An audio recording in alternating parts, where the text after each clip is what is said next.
12 years of loyalty wiped out with one cold decision. But when they thought I'd walk away quietly, they underestimated everything I'd built. This is how I turned betrayal into the most powerful move of my career. David, after 12 years, we're eliminating your role. My name is David Rutledge. I'm 49 years old, and I spent 12 years building something at Keystone Medical Solutions that nobody else could see. While other procurement officers shuffled papers and chased quarterly savings reports, I built relationships, real ones. The kind where vendors called my personal cell. When hurricanes hit their warehouses and hospital administrators knew my voice before I said my name. Michelle Harmon sat across from me in that sterile conference room, her satisfied smirk. Betrayal is loud, but my silence was louder. The room felt colder than ever, but I stayed calm, telling me everything I needed to know. She was 37, hired 6 months ago to modernize operations after the merger with Northpoint Healthcare Group. New leadership meant new ideas. Apparently, loyalty and proven results were old ideas. We've appreciated your service, but the company's moving in a new direction. She continued, sliding a manila folder across the table. Clean out your desk by Thursday.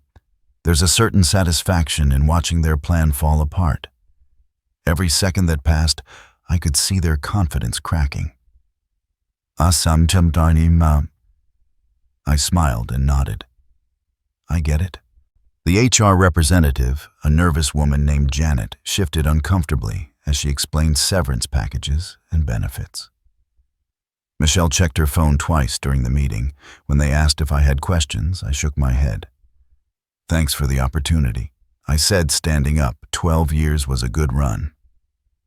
Michelle's smirk widened. She thought I was taking it well, broken, defeated, ready to shuffle out quietly like the other veterans she had already pushed aside. What she didn't know was that during the pandemic supply shortages 3 years ago, the room felt colder than ever. But I stayed calm. I had seen this coming, and I was ready for it. When hospitals were desperate and vendors were overwhelmed, I had quietly restructured our most critical contracts, not under Keystone Medical Solutions, under David Rutledge Procurement Services, a consulting firm I had registered during the chaos. It was perfectly legal. The hospitals needed supplies, the vendors needed reliable partners. I delivered both. Those relationships weren't built on corporate letterhead. They were built on trust, on late-night phone calls when shipments went missing, on finding alternative suppliers. When every second that passed, I could see their confidence cracking. Betrayal is loud, but my silence was louder. The usual ones failed on remembering that the procurement manager at St. Mary's Hospital had a diabetic daughter and making sure insulin was never back-ordered. I walked back to my desk and started packing. 12 years of industry awards went into a cardboard box. Photos of my late wife, Catherine, went carefully into my briefcase. The Rolodex stayed right where it was. Let them figure out what those phone numbers meant. My cell phone buzzed, a text from Tony Valdez at Harrison Medical Supply. Heard rumors about changes at Keystone. I had seen this coming, and I was ready for it. There's a certain satisfaction in watching their plan fall apart.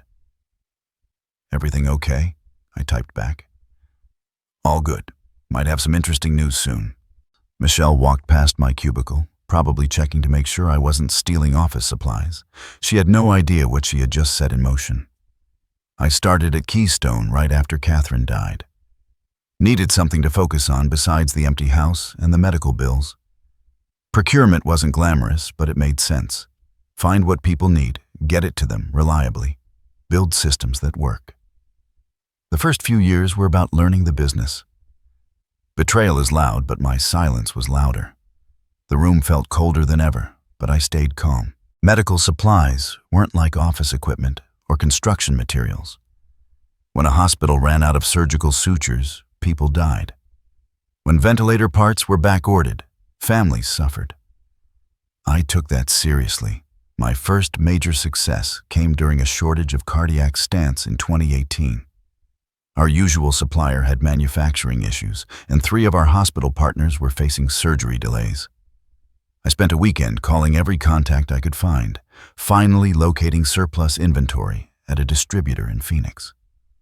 I drove there myself, loaded my...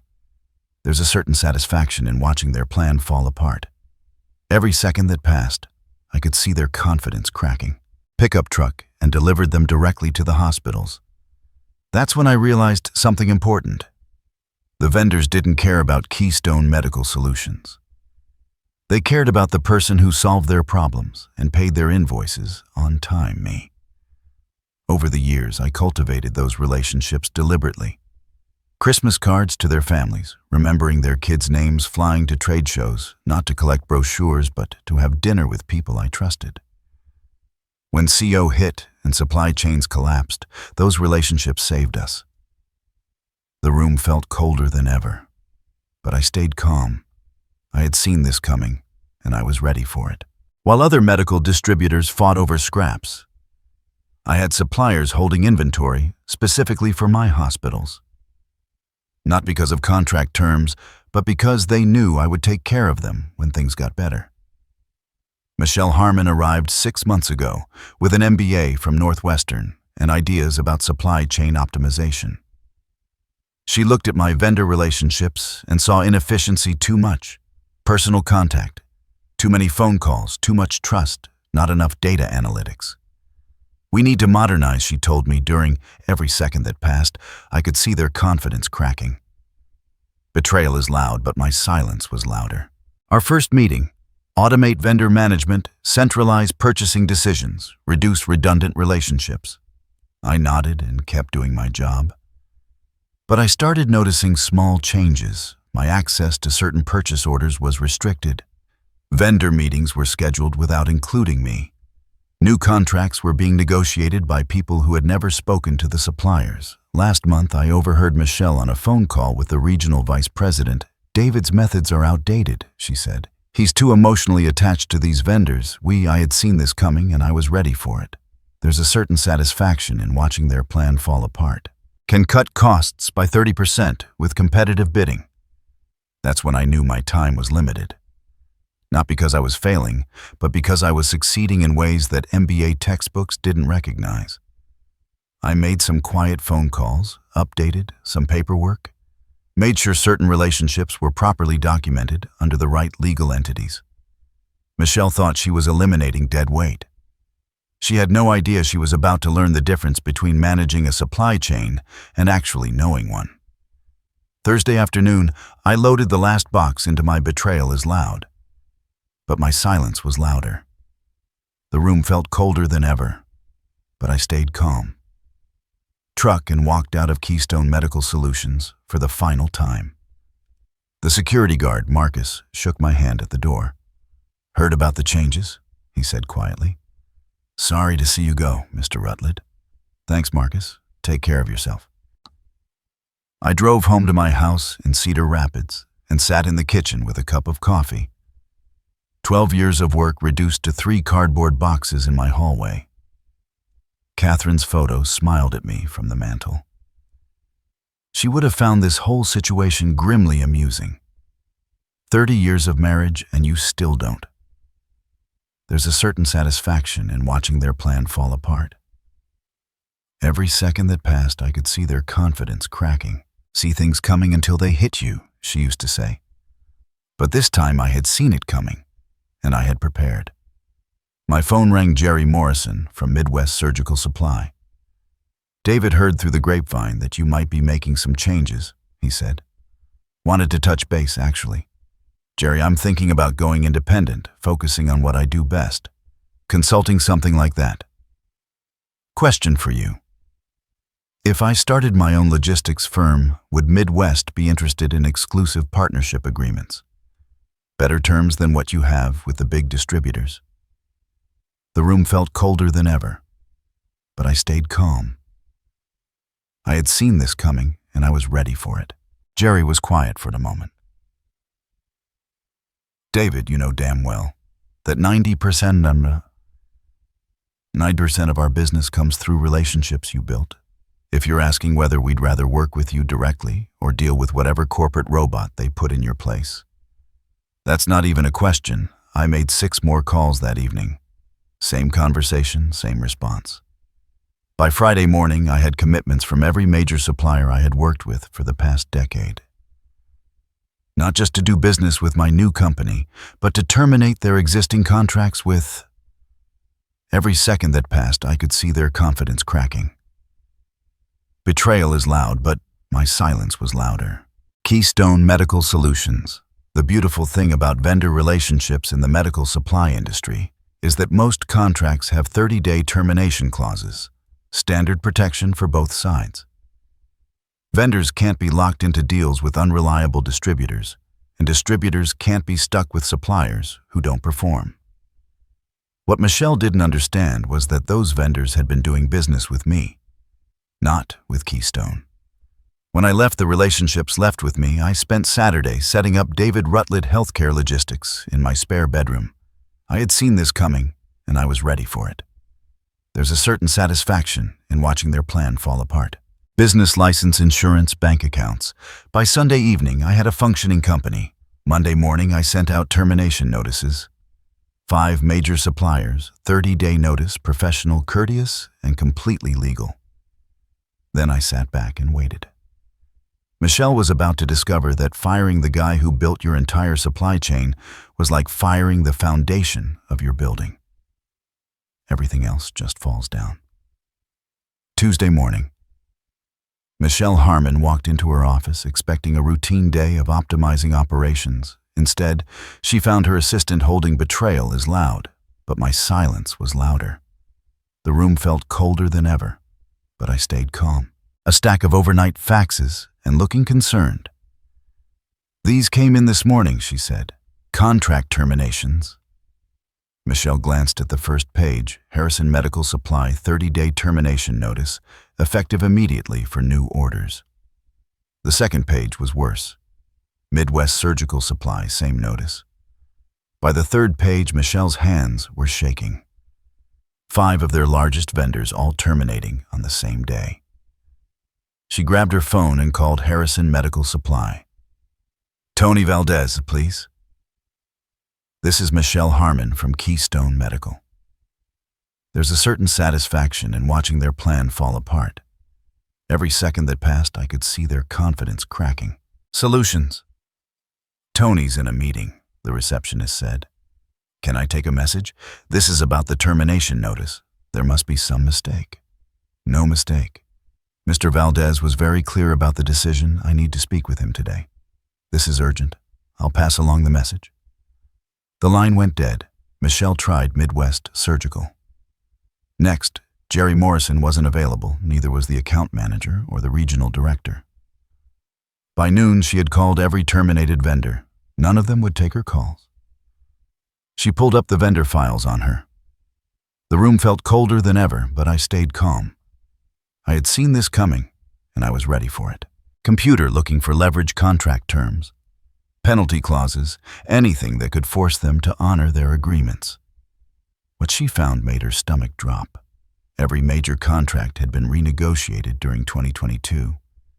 During the pandemic supply shortages, all of them included 30-day termination clauses with no penalties, standard industry practice for medical supplies. But there was something else. The contact person listed on every contract wasn't Keystone Medical Solutions. It was David Rutledge, Senior Procurement Specialist. Every second that passed, I could see their confidence cracking. Betrayal is loud, but my silence was louder. Michelle stared at her screen. She had fired the guy whose name was on every critical vendor relationship, the guy who had apparently structured those relationships to be portable. Her phone rang. Regional Vice President Harrison Clark. "Michelle, I'm getting calls from 3 hospital systems. They're asking about supply chain disruptions. What's going on? We had some vendor contract issues. I'm handling it. How St. Mary's Hospital says their surgical supply order was just canceled. They have procedures scheduled for next week. I had seen this coming and I was ready for it. There's a certain satisfaction in watching their plan fall apart." Michelle felt sweat on her forehead. "I'll call them back and straighten this out. You better." if we lose hospital contracts because of supply chain failures, heads are going to roll. After Clark hung up, Michelle sat in her office trying to process what was happening. David Rutledge had been fired on Monday. By Tuesday, their entire supply network was falling apart. She called Human Resources Janet. "I need David Rutledge's personal contact information. We have some follow-up questions about his vendor relationships." "I can't give out personal." Betrayal is loud, but my silence was louder. The room felt colder than ever, but I stayed calm. Information on former employees. Company policy. "This is business critical. We're having supply chain issues. You'll need to go through legal for that kind of request." Michelle hung up and called legal. They told her it would take at least a week to process the request, maybe longer. She tried a different approach, called David's old desk extension, hoping someone in procurement might have his personal number. "That number's been disconnected," the receptionist said. "David Rutledge no longer works here." By Wednesday morning, the situation was spiraling, too. There's a certain satisfaction in watching their plan fall apart. Every second that passed, I could see their confidence cracking. More hospital systems had called to complain about canceled orders. The regional manager from North Point Healthcare Group was demanding answers. Michelle finally swallowed her pride and tried calling information for David Rutledge's home number in Cedar Rapids. "The number you have requested is unlisted."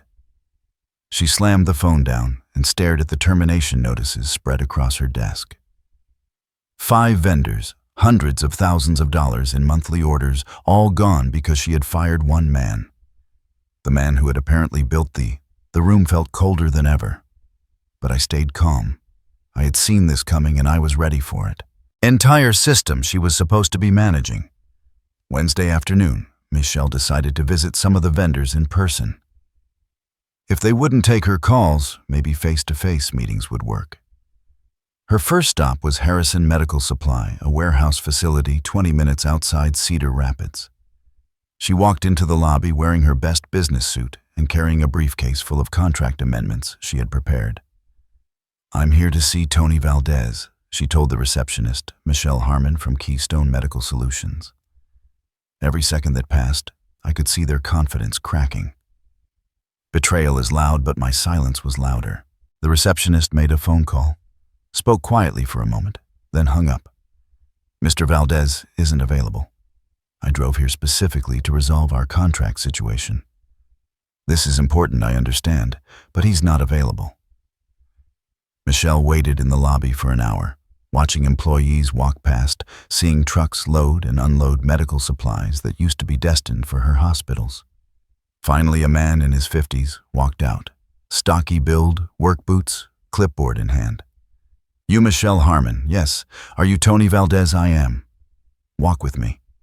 He led her outside to the loading. I had seen this coming, and I was ready for it. There's a certain satisfaction in watching their plan fall apart.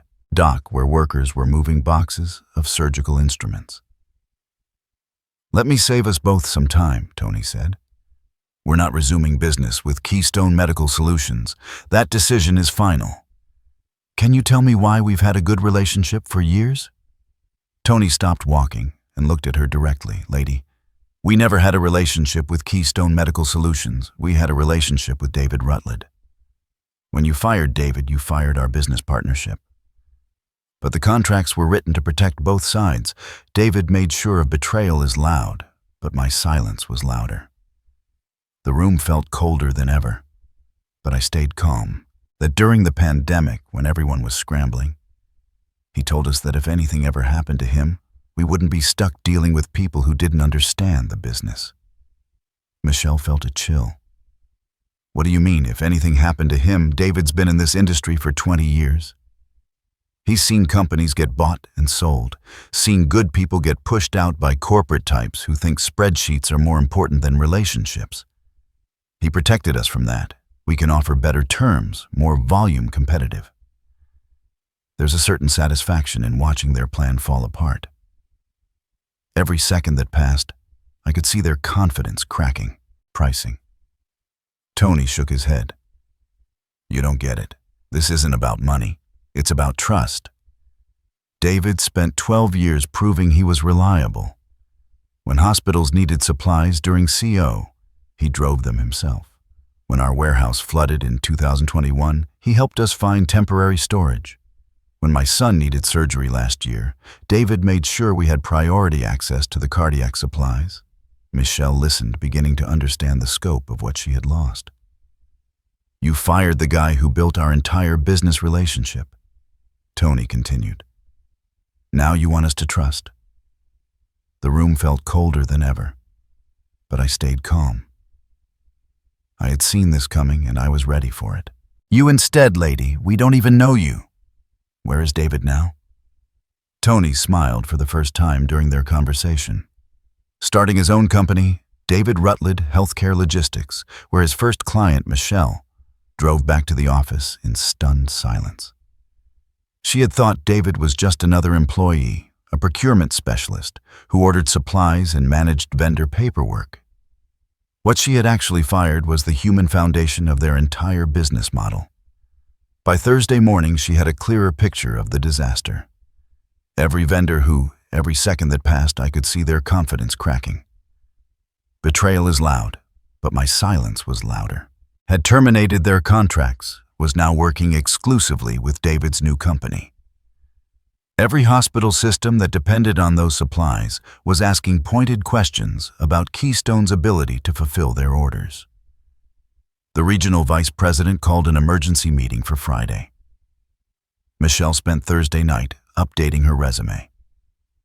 Friday morning, Michelle sat in the conference room with Regional Vice President Harrison Clark and 3 other executives from North Point Healthcare Group. The mood was grim.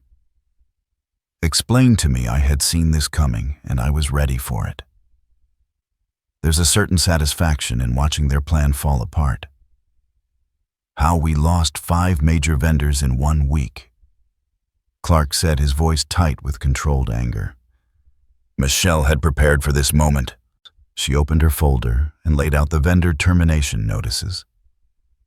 It appears that our former employee, David Rutledge, structured these contracts in a way that made them portable. When we terminated his employment, the vendors chose to follow him to his new company. Betrayal is loud, but my silence was louder. The room felt colder than ever, but I stayed calm. Sa-san Tamamasa. His new company, David Rutledge Healthcare Logistics. He registered it the day after we fired him. Clark studied the termination notices. These are all perfectly legal 30-day notice periods, no penalty clauses, standard industry practice. Yes, and you fired the guy who negotiated all of these contracts. Michelle felt the room getting smaller. We were restructuring the procurement department. His position was eliminated as part of cost-cutting measures. Clark sat down the papers and looked directly at her. There's a certain satisfaction in watching their plan fall apart. Every second that passed, I could see their confidence cracking. Michelle, do you understand what you've done? Before she could answer, her assistant knocked on the conference room door. Sorry to interrupt, Mr. Clark. You have an urgent call from St. Mary's Hospital. Clark took the call in the conference room. Michelle and the other executives listened to one side of the conversation. I understand, yes. We're aware of the supply chain issues. No, we don't have an alternative supplier lined up yet. How long can you wait? When he hung up, Clark's expression was dangerous. St. Mary's is our largest hospital. The room felt colder than ever, but I stayed calm. I had seen this coming and I was ready for it. Contract 60% of our regional revenue. They have surgical procedures scheduled for next week that require supplies from Harrison Medical Supplies we can no longer provide. We can find alternative vendors. In how long, with what kind of pricing, and what guarantee that they'll be reliable? Michelle had no good answers. Clark continued. I called the other hospital systems this morning. They're all asking the same questions.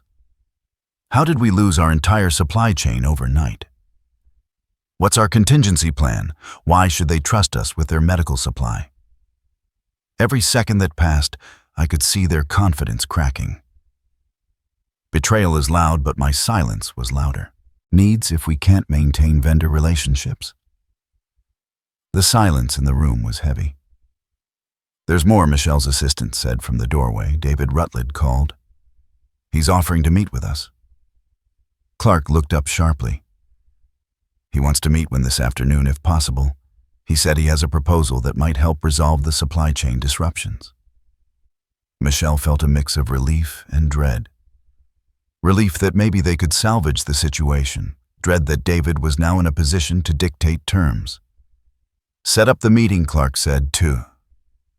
"Yerdrund, I had seen this coming and I was ready for it." There's a certain satisfaction in watching their plan fall apart. After the executives left, Michelle sat alone in the conference room. Her cost-cutting measure had turned into a company-threatening crisis in less than a week. The man she had fired with such satisfaction was now the only person who could save their business. Her phone buzzed with a text message from an unknown number. "Michelle, this is David. Looking forward to our meeting this afternoon. Come prepared to discuss partnership terms. The vendors are willing to resume service to Keystone's hospital clients, but only through my..."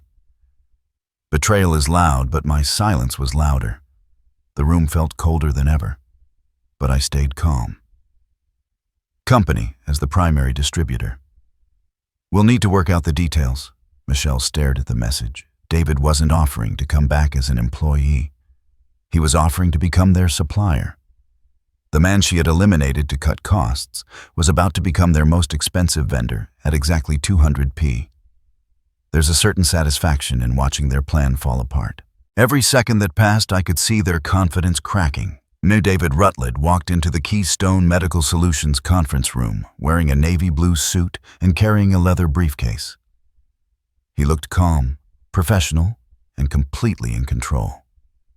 Michelle sat across from him, flanked by Harrison Clark and the legal team. The same conference room where she had fired him. Exactly 1 week earlier, David Clark said, "Thank you for coming. We understand you might be able to help us resolve these vendor relationship issues." David opened his briefcase and pulled out a folder. "I can do more than help. I can solve the problem completely, my..." The room felt colder than ever, but I stayed calm. I had seen this coming and I was ready for it. Vendors are willing to resume supplying all of Keystone's hospital clients. Immediately. Michelle felt a surge of hope. However, David continued. "They'll only do business through David Rutledge Healthcare Logistics. I'll serve as the primary distributor. You'll purchase all medical supplies through my company." Clark leaned forward. "What kind of terms are we talking about?" David slid a contract across the table. "Standard distributor markup is 15%. Given the urgency of the situation and the specialized relationships involved, Every second that passed, I could see their confidence cracking. Betrayal is loud, but my silence was louder. Markup will be 25%. Michelle's heart sank. 25%.